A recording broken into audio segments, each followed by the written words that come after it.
Aywa, panalo mga Manoy, 550. Gusto mo ba ng 550? Woo!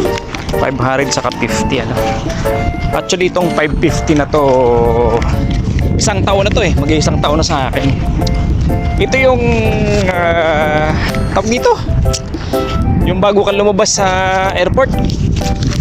Limutan ko, tagal lang kasi. Mag-iisang taon na hindi ko magastos. Kasi itong 550 na to, kasi dati way back 2017 nung bakasyon ko,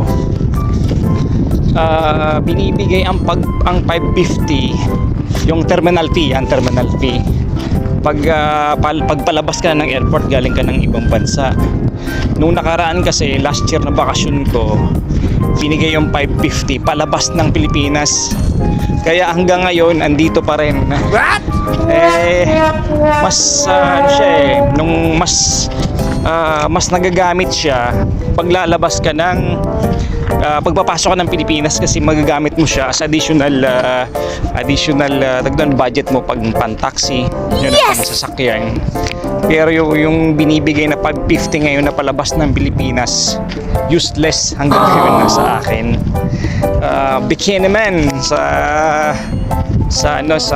tawag ba, sa immigration ba yun sa Pilipinas, mas baka ibalik nyo na lang yung dating patakaran na binibigay yung 550 pagpapasok ng Pilipinas, kasi nagagamit namin sa transport, hindi katulad ngayon. Tingnan nyo mga Kamanoy, hanggang ngayon yung 550 terminal fee ng mga OFW andito pa rin sa akin. Ito yung lehitimo example na hindi nagagamit yung 550.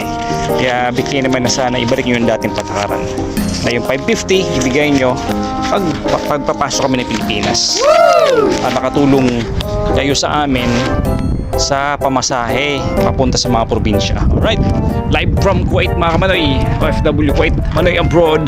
Anong masasabi nyo doon sa 550 mga Kamanoy? Sa lahat ng OFW, mag-react kayo kung makapag-react kayo.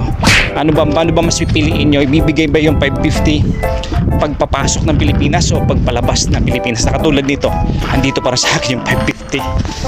Hindi ko na, isang taon na yun, naalala ko kasi. Live from Kuwait. Ayan, alright. Thank you so much. Kung react kayo mga Manoy, comment kayo kung ano yung masabi. Thank you so much.